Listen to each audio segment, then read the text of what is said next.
여러분, 우리 개개인의 삶이 지금 여기에서 우리가 경험하는 이런 일들을 통해서만 우리의 삶이 교회로 세워져 갈까요? 그렇지 않을 거예요. 여러분 혹시 이런 경험 해보셨습니까? 제가 군대에서 늘 가족들을 위해서 기도하는데 어느 날 밖에 나가서 보초를 서면서 기도를 하는데 저희 어머님을 향한 기도가 평소와 같지가 않은 거예요. 기도하면서 저도 되게 놀랐어요. 왜 이러지? 늘 기도하는 어머니 기도고 가족들 기도인데 그날만큼은 막 그냥 눈물이 그냥 주체할 수 없이 흐르는 거예요. 근데 이게 어떨 때는 이 눈물이요, 기쁨과 감사의 눈물도 있지만 이 눈물을 흘리면서 좀 불안할 때가 있잖아요. 그날은 굉장히 제 마음이 불안하더라고요. 근데 참 신기하죠. 그 다음날 포상휴가가 나왔어요, 저한테. 그래서 그 포상휴가를 받고 집으로 갔는데 어머니의 모습을 보니까 어머님의 등에 대상포진이 너무 심해서 움직이지를 못하시는데 동네 병원에서는 해결이 안 되는 거예요. 그래서 큰 대학병원으로 가야 되는데 다 예약이 차서 한 달, 두 달을 기다려야 된다는 그런 이야기를 들으신 거예요. 근데 참 신기하죠.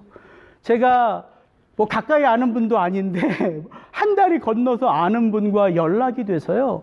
바로 제가 포상휴가 간 그 기간 안에 세브란스 병원에 가서 어머니를 진찰할 수 있는 하나님이 은혜를 주셨어요. 그래서 제가 포상휴가를 마칠 때는 어느 정도 그 대상포진이 가라앉아서 그래도 제가 마음 편히 부대로 돌아오는 일이 있었습니다. 이런 일들 저만 경험한 일들이겠습니까? 여러분들도 그런 일들이 있잖아요. 우리는 지금 여기에서 경험하는 일들로만 빚어지지 않아요. 여러분, 삶은요, 그렇게 단순하고 평면적인 일들로만 구성되지 않습니다.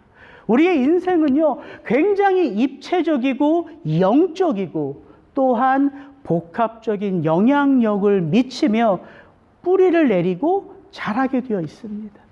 그게 우리의 인생이에요. 여러분들 날마다 인생을 살아가면서 그런 것들 경험하시잖아요. 그런데 여러분, 성경은요, 이게 제한된 문자로 기록되어져 있잖아요. 그래서 때때로 우리가 성경을 읽으면서요, 사건과 사건을 우리가 이렇게 결합해야지만 그 의미를 발견할 수 있는 그런 성경들이 있더라고요. 오늘 말씀이 시작하는 역대하 18장 1절 2절을 읽어보는데 다시 한번 읽어볼까요? 여호사밧이 부귀와 영광을 크게 떨쳤고 아합 가문과 혼인함으로 인척관계를 맺었더라. 2년 후에 그가 사마리아의 아합에게 내려갔더니 아합이 그와 시종을 위하여 양과 소를 많이 잡고 함께 가서 길르앗 라못 치기를 권하였더라. 이게 역대하 18장의 시작입니다. 제가 놀란 게 뭐냐면 여호사밧의 이야기 속에 누구의 이야기가 오버랩되어 있어요? 아합의 이야기가 오버랩되어 있어요. 그 선한 왕, 충성된 믿음으로 살았던 여호사밧이 악한 왕의 전형인 아합과 결혼 동맹을 맺어? 이게 되게 궁금한 거예요. 근데 이 아합은 자신에게 찾아온 사돈이 여호사밧과 함께 왜 길르앗 라못을 치고자 하는가? 오늘 이 역대하 18장의 이야기는 바로 이 이야기입니다. 아합과 여호사밧이 아람 왕국의 땅인 길르앗 라못을 치고자 전쟁을 준비하고 전쟁을 벌여 거기에서 아합이 죽어요. 이게 역대하 18장의 스토리입니다. 근데 문득 제가 이런 생각이 드는 거예요. 여호사밧과 아합은 왜 결혼 동맹을 맺지? 아합은 왜 여호사밧과 함께 길르앗 라못 치기를 그렇게 원하지? 근데 역대하 18장을 쭉 읽어보면 그 이유가 나와 있지 않아요. 그래서 제가 여러분들에게 불이 나게 토요일 날 문자를 드린 거예요. 역대하 18장의 이야기를 읽어보면 좋은데 조금 더 시간을 내셔서 열왕기상의 19장부터 22장에 그 유명한 아합의 이야기를 읽어봐야지만 이 역대하 18장의 이야기가 풀리기 때문입니다. 이 아합과 여호사밧은요, 동시대에 하나님의 백성들을 섬기는 책임을 하나님께로부터 받은 자들이에요. 동시대 인물입니다. 그래서 이들이 서로에게 영향을 미치고 있어요. 그렇다면 이 열왕기상 19장부터 22장의 스토리는 어떤 스토리가 담겨져 있나? 우리가 너무 잘 아는 스토리예요. 열왕기상 19장에는요, 엘리야의 마지막 사명의 이야기가 나옵니다. 그 갈멜산에서 위대한 승리를 베풀고 엘리야가 이제 됐다, 이제 북이스라엘이 여호와께로 돌아오겠다라고 생각했는데 아니나 다를까 이세벨이 전갈을 띄우죠. 내일 이맘때에 내가 너를 죽이리라. 엘리야가 낙심하고 도망가잖아요. 그래서 호렙산에 서잖아요. 그때 하나님이 엘리야에게 나타나서 새로운 사명을 주시죠. 너 왜 여기 있어? 일어나서 베나댓 대신에 하사엘을 통하여 아람 왕으로 기름을 붓고 북이스라엘의 아합 대신에 누구예요? 예후에게 기름을 붓고 너를 대신하여 엘리사에게 기름을 부어 세우라. 이것이 내가 너에게 맡긴 마지막 사명이다. 이래서 열왕기상 19장에는 엘리야의 마지막 사명 이야기가 나오고요. 열왕기상 20장에는 어떤 이야기가 나오냐면 북이스라엘과 아람과의 1차, 2차 전투 이야기가 나옵니다. 그런데 이 전투 이야기를 우리가 알아야지만 오늘 18장에 아합이 왜 이렇게 길르앗 라못에 꽂혀 있는지가 알 수 있어요. 근데 이 아람과의 1차, 2차 전투는요, 다 아람이 북이스라엘을 침공하고자 내려온 전투예요. 그러니까 서로 동등한 입장에서 싸우는 전투가 아니라, 요 한 절 읽어드릴게요. 아람의 베나닷 왕이 사마리아를 애고싸고 그곳을 치며 아합에게 이르기를 내 은금은 내 것이요 내 아내들과 내 자녀들의 아름다운 것도 내 것이니라 하매 북이스라엘 아합 왕이 말하기를 내 주 왕이요 내 모든 것이 당신의 것입니다. 이렇게 말할 정도로 이 힘의 저울추가 맞지 않는 전투였다고요. 어떻게 이 아람을 내가 대적할 수 있을까 고민할 때에 한 선지자가 아합을 찾아와요. 이렇게 말합니다. 한 선지자가 아합 왕에게 이르되 여호와의 말씀이 내가 이 큰 무리를 보느냐 내가 오늘 그들을 내 손에 맡기리니 너는 내가 여호와인 줄 알리라 하셨다 하라. 이게 중요한 거예요. 내가 이 아람 군대를 내 손에 붙일 때니까 너는 내가 여호와인 줄을 알아라. 그래서 그 아람과 1차 전투에서 승리합니다. 2차 전투가 또 벌어져요. 아람의 베나닷이 억울해서 견디지 못하고 다시 군대를 정비하여 북이스라엘을 치는데 그때 장면을 이렇게 말합니다. 이스라엘 자손은 두 무리의 적은 염소떼와 같고 아람 사람은 그 땅에 가득하였더라. 역시 제비가 되지 않는 전투예요. 근데 또 선지자가 여호와의 말씀을 아합에게 전합니다. 이르되 여호와의 말씀에 내가 이 큰 군대를 다 내 손에 넘기리니 너희는 내가 여호와인 줄을 알리라 하셨다 하라. 악한 왕 아합인데요. 하나님이 그의 인생 가운데 어떻게 하고 계세요? 간섭하고 계세요. 그래서 이 2차 전투가 어떻게 끝나냐면요. 그들이 이게 아람 사람들이에요. 아람 사람들이 굵은 배로 허리를 동이고 이스라엘 왕에게 이르되 왕의 종 베나닷이 청하기를 내 생명을 살려주옵소서 하더이다. 전세가 바뀌었어요. 아합이 아람 왕 베나닷 2세를 보고 내가 당신의 종입니다. 다 당신의 것입니다. 이렇게 말했는데 두 번의 전투에서 하나님의 도움으로 아합이 승리를 하니까 이제는 베나닷 2세가 아합에게 내가 당신의 종입니다. 우리를 살려주옵소서. 그때 어떤 일이 있냐면 아합이요. 그 베나닷의 이 이야기를 듣습니다. 베나닷이 아합께 아뢰되 내 아버지께서 당신의 아버지에게서 빼앗은 이 모든 성읍들 그 중에 뭐가 있어요? 길르앗 라못. 이 모든 성읍들을 내가 돌려보내리다 하리니 이르되 아합이 이 조약으로 인해 베나닷 2세를 놓아줍니다. 이제 비로소 내가 아버지 때에 빼앗겼던 무엇을? 길르앗 라못을 돌려받을 수 있겠구나. 아람과 동맹을 맺었거든요.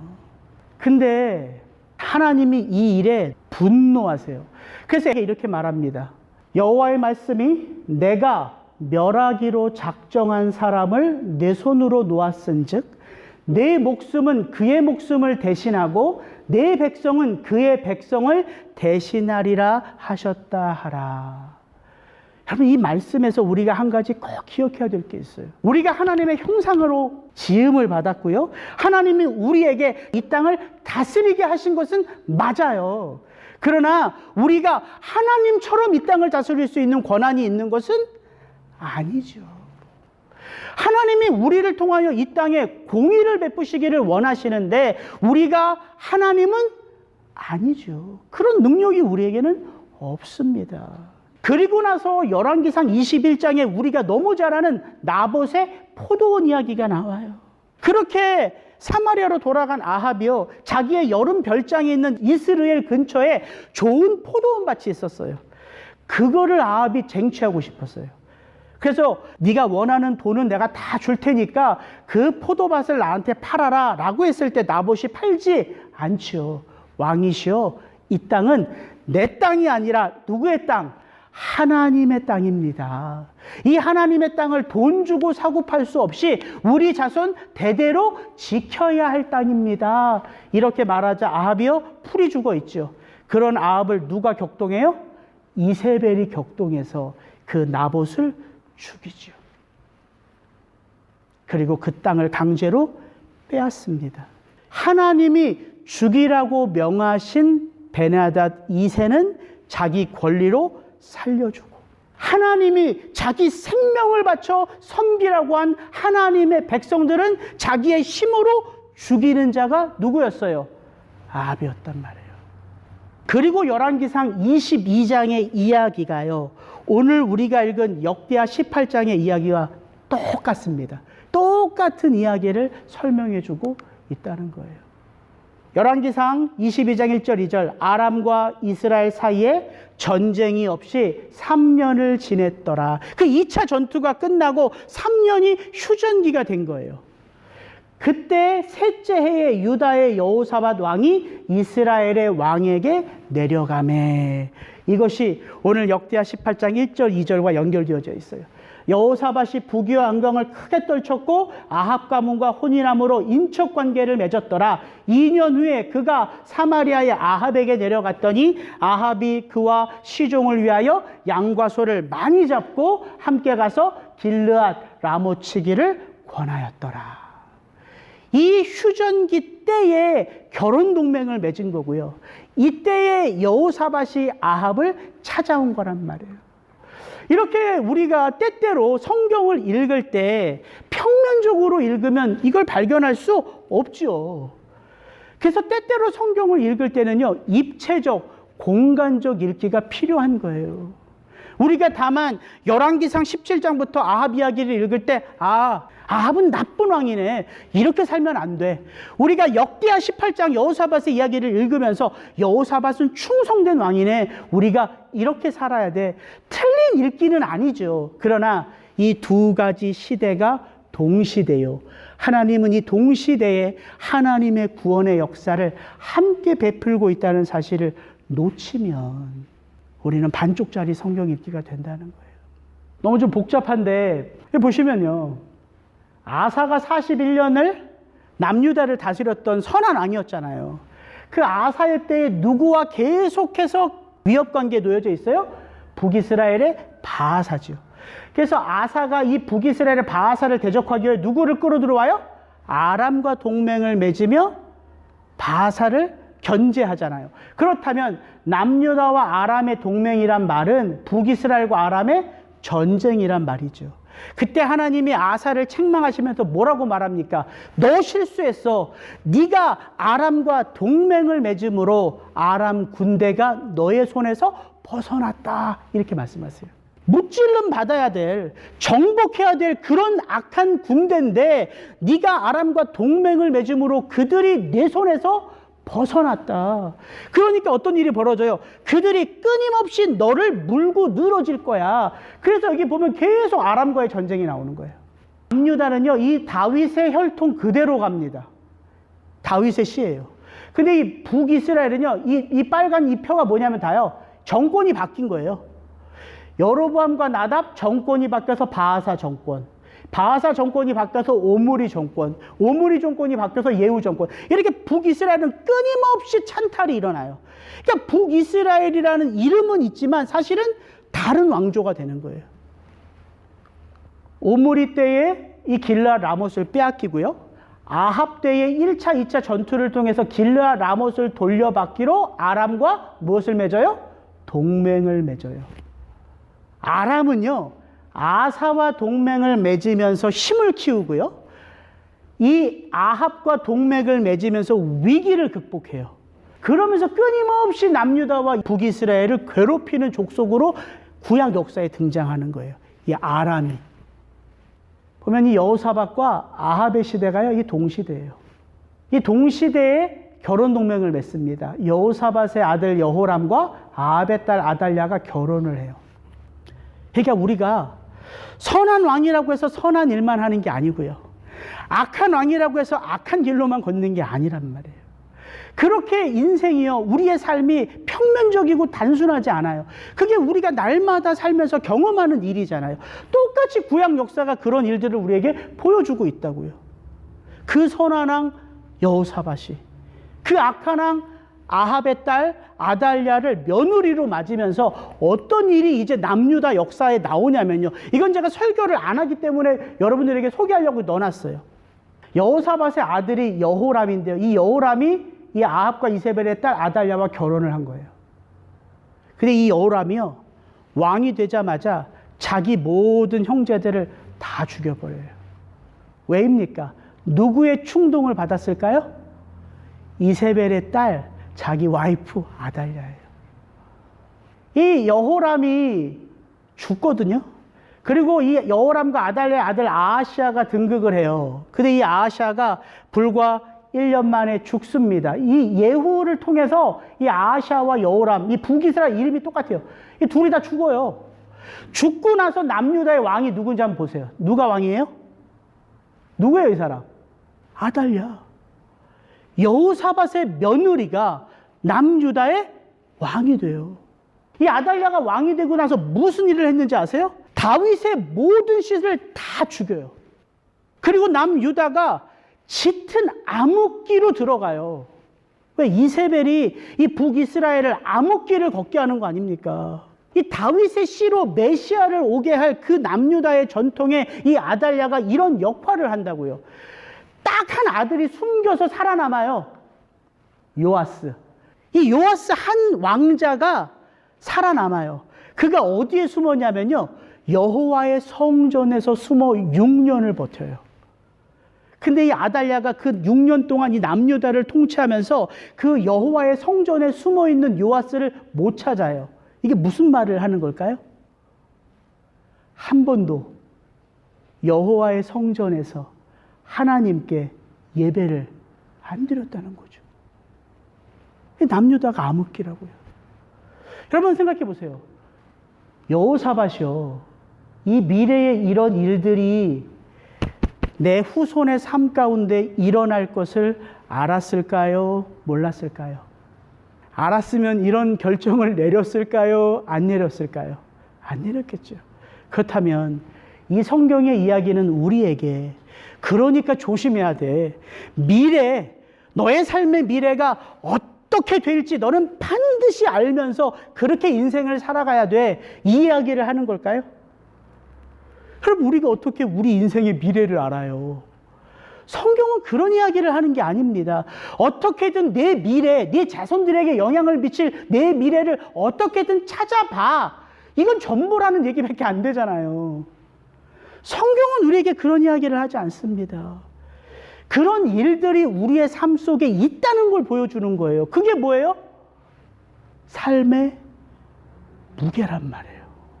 그게 저와 여러분들이 날마다 우리의 삶 속에서 짊어지고 가야 할 삶의 무게란 말이에요.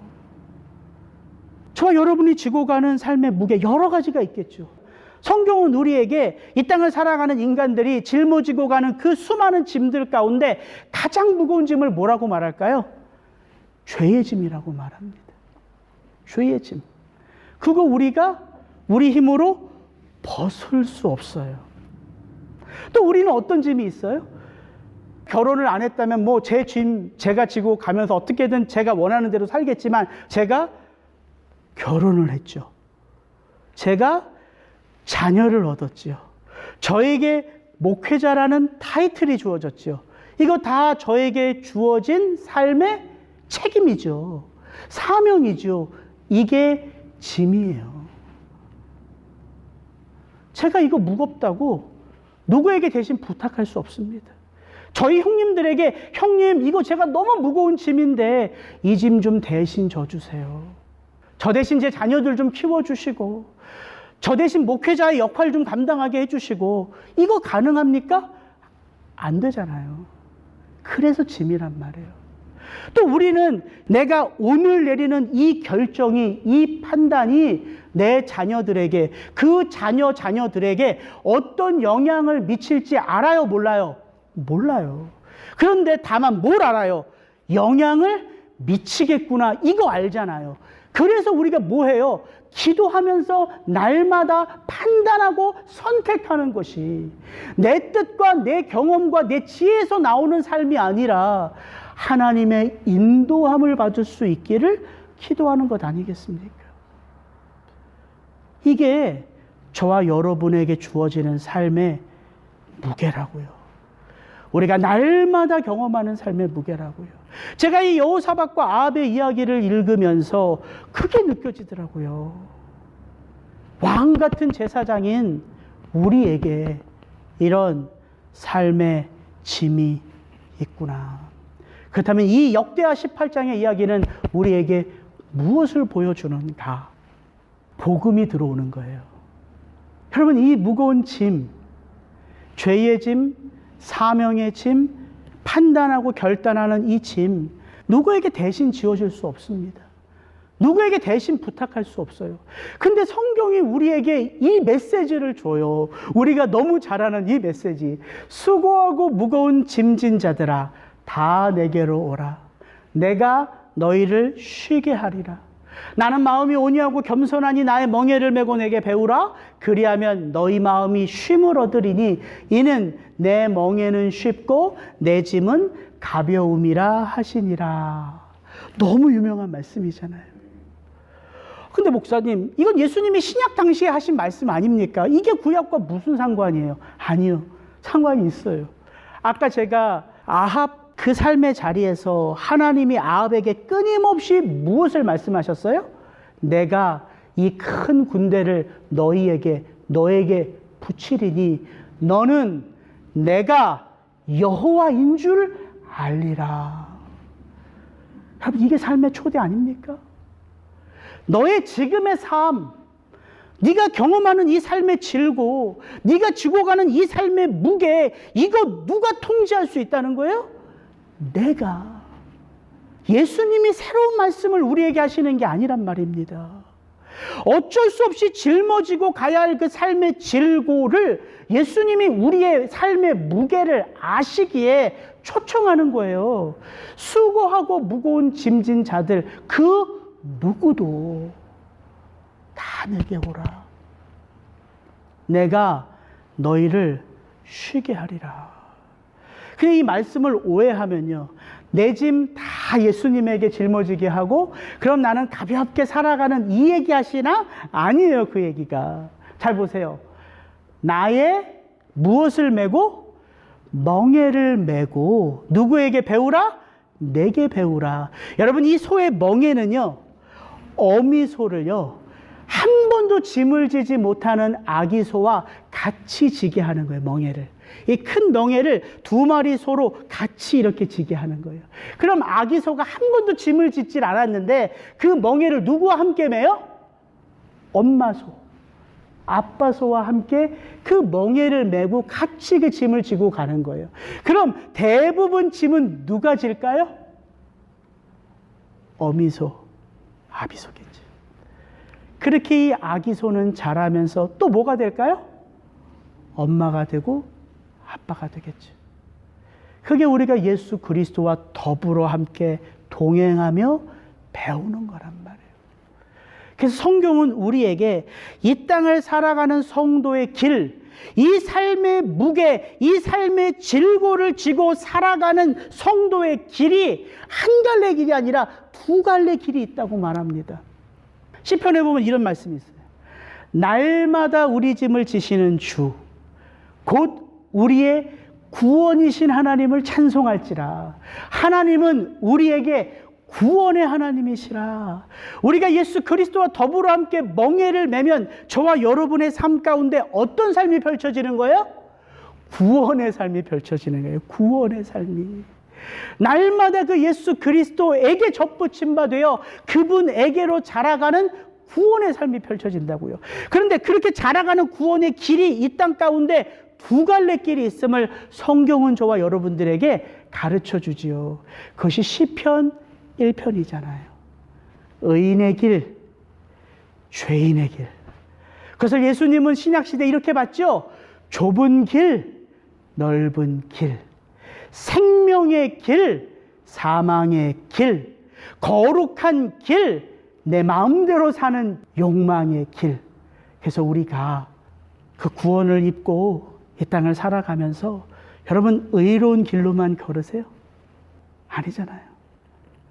우리가 믿음 충만, 성령 충만할 때는 의로운 삶의 길을 걷지만 이 남유다가 저 영적인 피폐한 자리로 갈 때는 그 누구도 두말할 것 없이 악한 길, 죄인의 길, 내 욕망을 따르는 길을 걸으면서 살아가잖아요.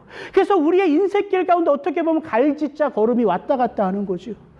근데 왜 우리가 이렇게 죄의 길도 의의 길도 생명의 길도 사망의 길도 갈짓자 걸음을 하며 우리의 인생을 걸어가는데 왜 우리 인생의 끝에는 영광의 면류관이 우리에게 주어지냐는 거죠.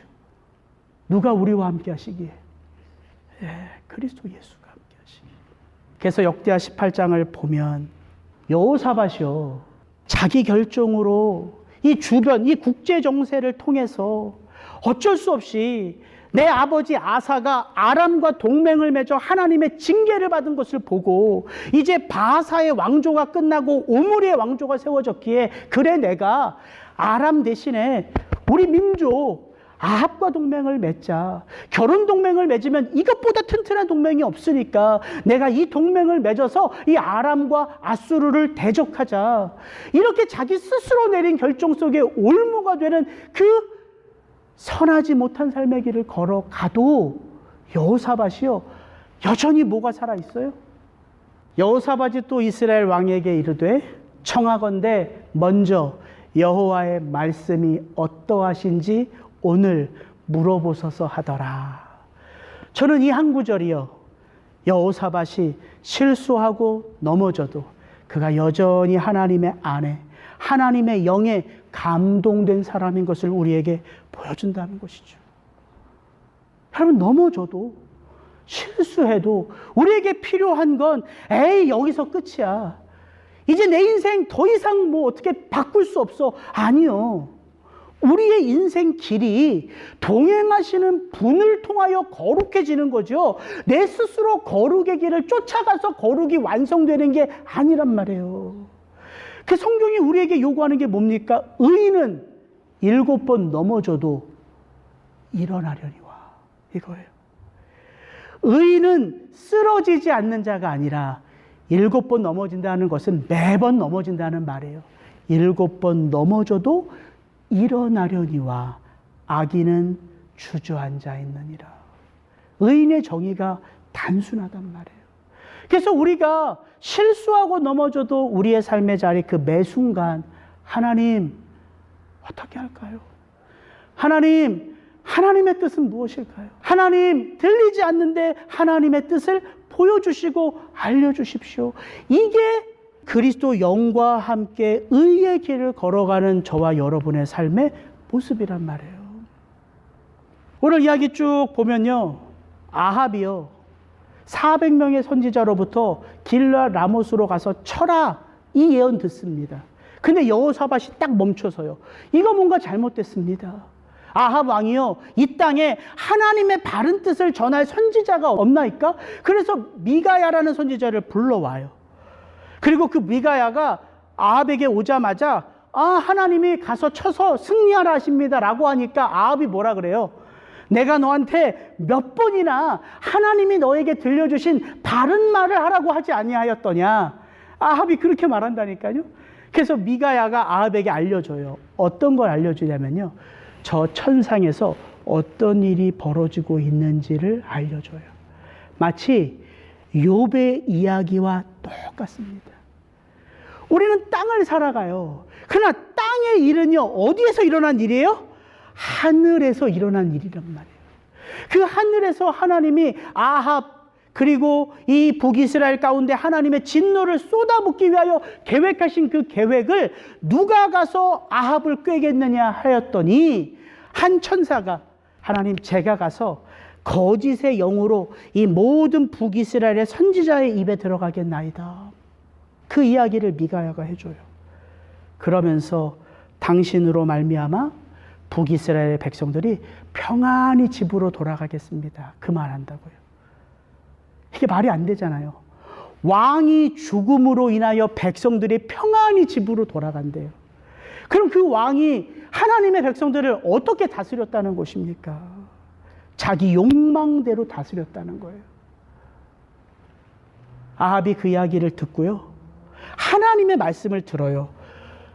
아람과 3차 전투를 하면 죽을 것이다 라는 하나님의 말씀을 듣는데요, 아합이 길르앗 라못을 치러 갑니까? 안 갑니까? 가요.